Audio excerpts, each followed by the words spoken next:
It is really amazing. It really is. Welcome to day 6. We are in Northern Ireland today. A little windy, so. A little windy. But yeah, we just started our day. We're about to do the Titanic Museum. After that, we are headed to Dunluce Castle and then Giant's Causeway. So a big day. It's going to be a long day, but should be fun. Should be fun. The building itself of the Titanic Museum is impressive. It's the same height as the Titanic's hull, with 4 sharp points representing both the ship's bows and the White Star Line logo. Inside, we move through the interactive galleries. We go on a ride that simulates the building process, hear the sounds of the shipyard, and see reconstructions of the cabins.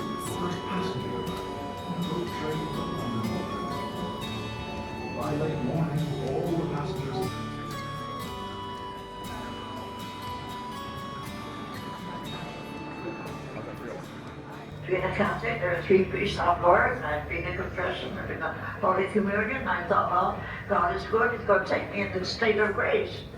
That was my feeling. Well, I learned the thing with God, all things are possible. You can't build a ship that's unsinkable.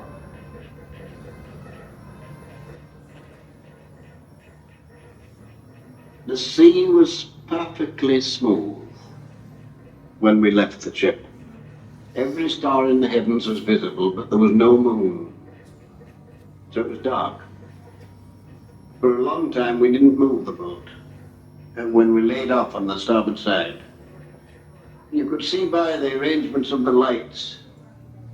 So all the lights were burning, and you could see that she was going down.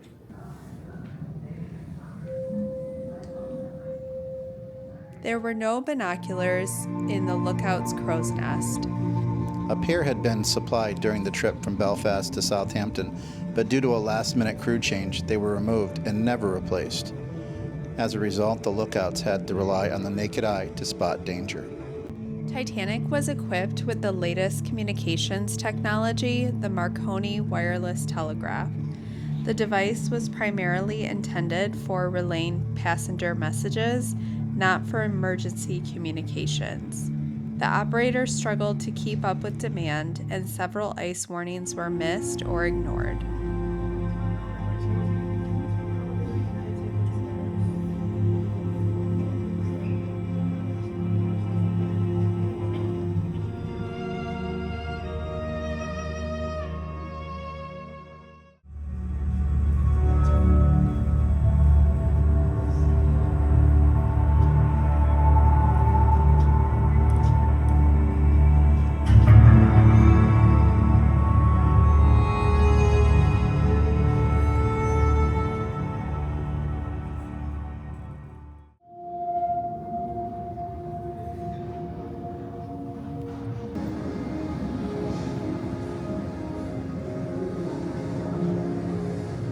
We just did the Titanic experience. It was somber, but very cool in how they did it. All the experiences were really cool.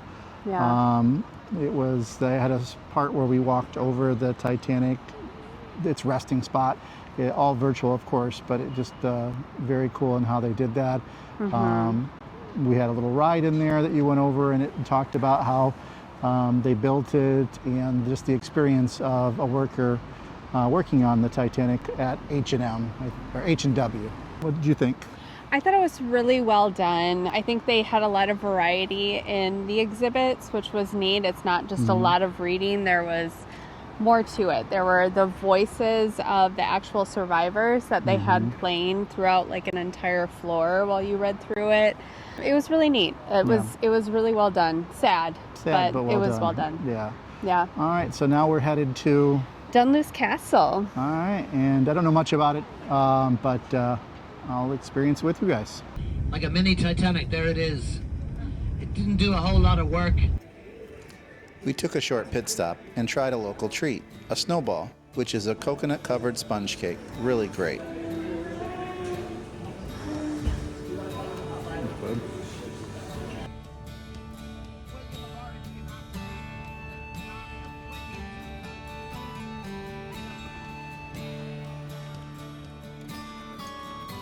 We are standing at the ruins of Dunluce Castle. The castle dates back to the 1500s when it was seized by the MacDonalds from the Macmillans.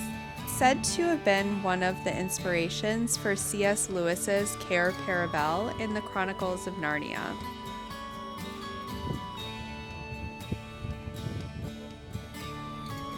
The castle clings to a cliff edge, waves pounding against the rocks far below. And it was right here that one of the most famous stories of Dunluce unfolded. Back in 1639, a violent storm raged across the coast. In the middle of the night, as the winds howled and the sea crashed against the cliffs, disaster struck. The castle's kitchen, built on the most precarious part of the rock, gave way. The ground beneath it crumbled and the entire kitchen tumbled into the sea, taking the cooks with it. Imagine it, the great hall still filled with guests, their dinner half prepared, when suddenly the sound of the stone breaking away drowned out everything. By morning, the kitchen was gone, swallowed by the Atlantic.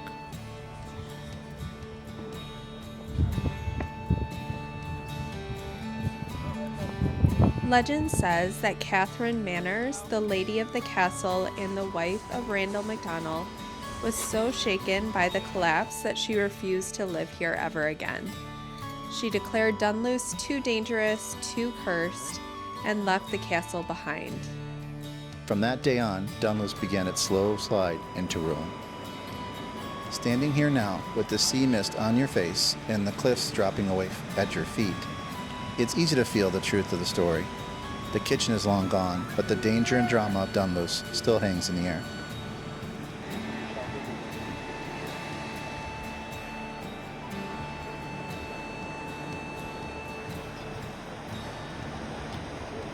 We just finished up with Dunluce Castle. Amazing. Yeah, it was really neat. There's not a lot to But right. It's mostly just walking around, but it's awesome. It's an awesome looking, kind of destroyed castle look. Yeah, very, very cool. And now we are at the UNESCO World Heritage Site, Giant's Causeway. Yes, we're so excited for this. Yeah, we just finished up with lunch. We started with lunch to kind of avoid the crowds afterwards. So we have the rest of the time to walk around the causeway, but we had lunch at The Nook. Yeah, the Nook. It was really great. I had the Irish stew, which is lamb stew. Really good stew, very hearty, full of meat, which you don't get in a lot of American stews. They usually skimp out on the meat, more of the sauce and the vegetables, but it was definitely filled to the brim. And you had the fish and chips, right? Yep, the fish and chips, and that was great. Nice fresh fish. When we were in Galway, we had the fish and chips at McDonald's. The fish was better at McDonald's, but the chips were way better here. Yeah. But a lot of people were getting the stews and the chowders and such. So. Everything looked good. The sandwiches, down to just I think the person next to us got a turkey or chicken sandwich, cold sandwich, which looked really good too. So you can't go wrong there. So if you come, we definitely would recommend going to the Nook. For sure. All right, but we're going to head up to the causeway and head down, but yeah. The causeway. Let's go down to the causeway. All right. The Causeway was formed 60 million years ago during intense volcanic activity. Lava cooled so quickly that it cracked into the famous 40,000 interlocking basalt columns, most of them hexagonal, though some have 4, 5, 7, or 8 sides. The tallest columns are up to 39 feet high, and the lava flows beneath them are nearly 90 feet thick in some places. Of course, the legend is more interesting. The most famous story is of the giant Finn McCool. He built the causeway to reach Scotland and fight the Scottish giant Benandonner. But when Finn realized Benandonner was enormous, his clever wife disguised him as a baby.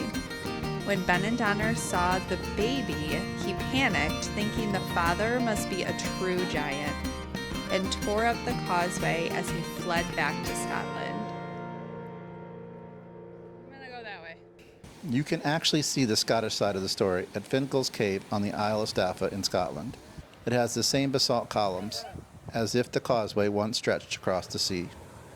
In the 18th century, wealthy visitors would come on horse and carriage to see what they called the eighth wonder of the world. We're now at the Giant's Causeway, about a 20-minute walk here. This is what you can see behind us. Just beautiful. Yeah, it's awesome. So we took the blue route here. There's a blue and a red, and the blue is shorter. So yeah, like you said, like about 15 minutes here. It was pretty easy. Of course, it was all downhill, but it is just incredible here. The waves crashing on the rocks, and it's just absolutely beautiful. Path here is great. Also, they have a bus for $1 or €1. Get you here and get you back. So if you have any mobility issues, don't worry. They'll get you down here for our buck. So that's some of the rock formation up there, all the way over there.